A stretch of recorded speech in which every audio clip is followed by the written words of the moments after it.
ChannelsTV.com has more information for you, and on YouTube.com/Channels Web you can find our videos. You can also watch us on your mobile device via your browser or download the Channels TV app for Android and iOS devices from their respective stores. Besides giving you access to news and updates on the go, the Channels TV and Channels 24 app have an eyewitness feature that you can use to share those pictures, videos or news of happenings around you. Just install the app, then tap and swipe to reveal the menu and follow the instructions. Now to some of the pictures that you sent in. Let's begin with this picture from Ikole, Ekiti, in Ekiti State, showing a fallen electricity pole. Our eyewitness reporter is asking the Ekiti Electricity Distribution Company to do something fast about it. Next is this image from Iwoyimi community in Esa, southeast local government area of Ondo State, showing a broken telecoms mast. Our eyewitness reporter says that the community has been thrown into darkness and economic activities paralyzed, is calling on relevant authorities to come to their rescue. And this last image shows the students, ex-students rather, of Ibarapa Polytechnic in Oyo State, protesting the failure of the institution to issue certificates to them, as well as mobilize them for the mandatory National Youth Service Corps, the NYSC. The students say that they have graduated for the past 2 years now, but are yet to get their certificates. They are asking the authorities to do something. We do sincerely thank you for sending in those pictures, and we're also looking forward to telling more of your stories happening around you. Now to Labour matters. The president of the Nigeria Labour Congress, Mr. Ayuba Waba, is demanding that governors take the issue of the 30,000 naira minimum wage as a priority. Mr. Waba wants the governors to give consideration to the call to make funds available for the payment of the approved emolument for workers. He was speaking on our breakfast program, Sunrise Daily. Carefully, it's not about the resources accruing to the states. It's about also how prudent they are and also their commitment to workers and pensioners' welfare. Where there is the will, I've said consistently that there will always be the way. Put the figures on the table. And that's why the issue of social dialogue and negotiation is very, very paramount. Our initial demand was 66,500.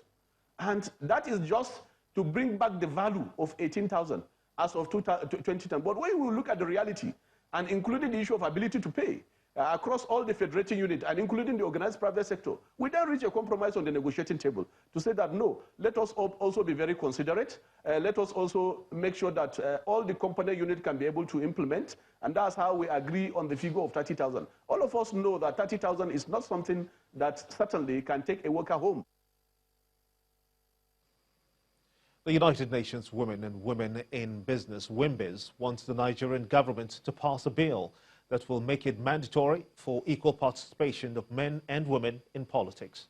The United Nations Regional Director for West and Central Africa believes that a change in policy will help transform the nation's democratic structure. It's a gathering of women from the United Nations, women in business, and women in politics. This time around, we have 12 women candidates. The need to get more women involved in politics is the focus of discussions here. A clear point of reference is the just concluded general elections, and they say a total of 1,668 men contested for the senatorial seats, while only 238 women vied for the senatorial seat at the National Assembly. Of the 238 women, only 7 of them won. We know how to define what is peaceful. They are worried that no woman contested for the governorship seats in all the states during the election, while only 4 women were able to secure the deputy governor seats in all 36 states. They say this figure is a drop from the 5.6% recorded in previous years to the current 4%. That's amongst the lowest in the world, and I don't think that any Nigerian can be proud of that figure, because the rest of Africa is looking up to Nigeria to show the leadership on gender issues as well.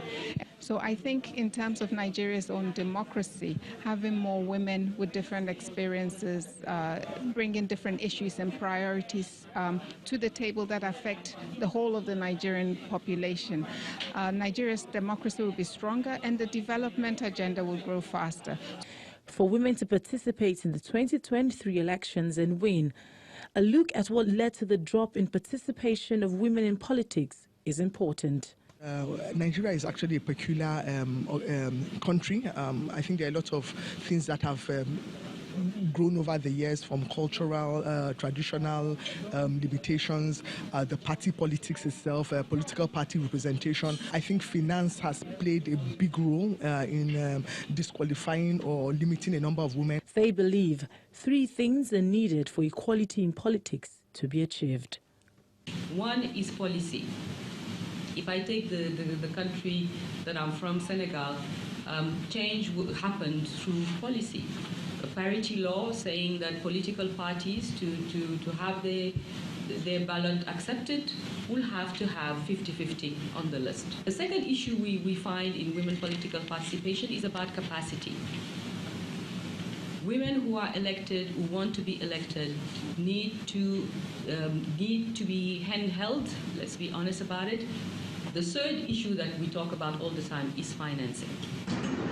The women here have come to a conclusion that to have more women participate in politics, they must work together and also work hand in hand with the men to achieve equal representation. Victoria Idom, Channels Television News. 131 students have graduated from the Elizade University, Ilaramoki, Ondo State, at the institution's 3rd convocation ceremony. 18 out of the graduates made first-class grade. The Vice-Chancellor of the university, Professor Olukayode Amund, says that the focus of the management team is to make the institution a hub of academic activities, teachings and research in an atmosphere of discipline and integrity. The event hall of Elizade University in Naramoki, Ondo State, is filled with dignitaries from all walks of life. It's the 3rd convocation ceremony of the young institution. Family members and friends of graduating students share in the joy of the convocation. From the procession of academia and other formalities, the Pro-Chancellor and Chairman of the University Council, Mr. Iboje Ig Imokwede, proceeds to the rostrum to deliver his address. My expectation and prayer is that you will all, each of you, carry the culture of excellence which this university has helped you to imbibe into your future endeavors. And you will always be proud and worthy ambassadors of our university. You will live true to our mantra, let's go higher. The Vice-Chancellor of the university, Professor Olukayode Amund, highlights the university's strategic engagements. Innovative pedagogy and learning skills shall be the hallmark of our activities. The founder of the university, Michael Adeojo, challenges the graduates to avoid excuses and procrastination in their journey into the labor market. When it comes to making excuses, we are infinitely creative.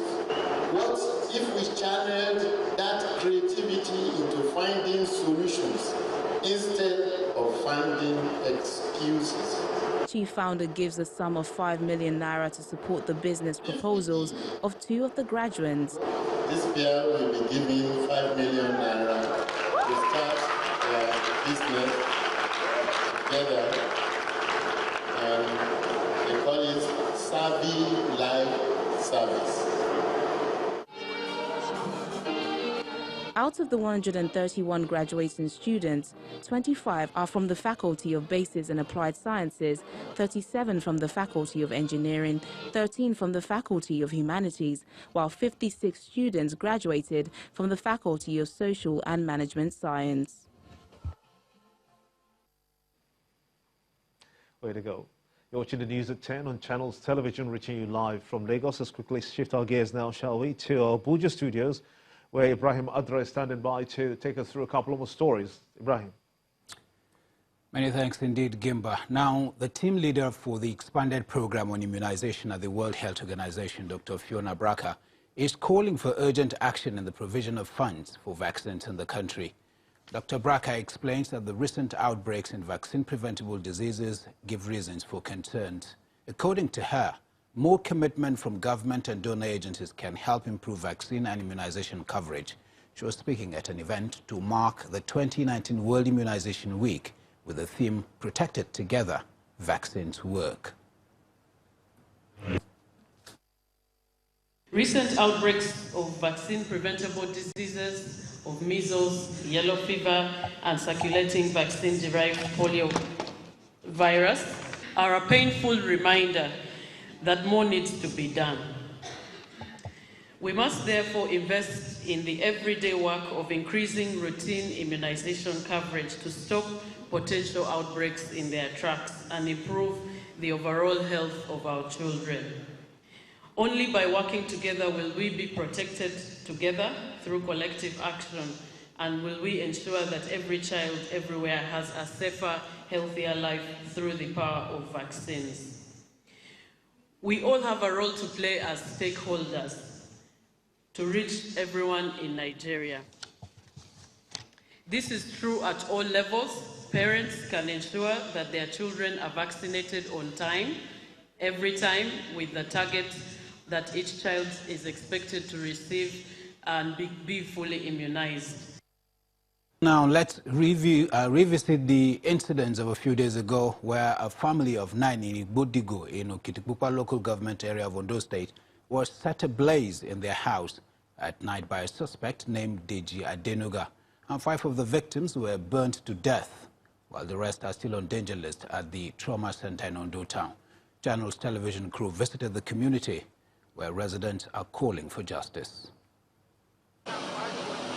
Adetuo Street in Igbodigo used to be full of life, but now deserted as a result of an attack. Glory Alade, his wife and children lived in a room apartment in this bungalow until they were burnt.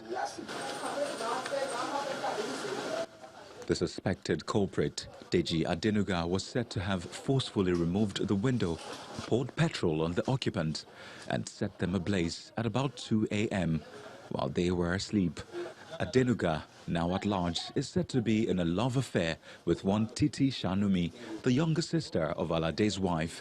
We learned that Titi's decision to call off the relationship with Deji angered him, and he vowed to deal with her.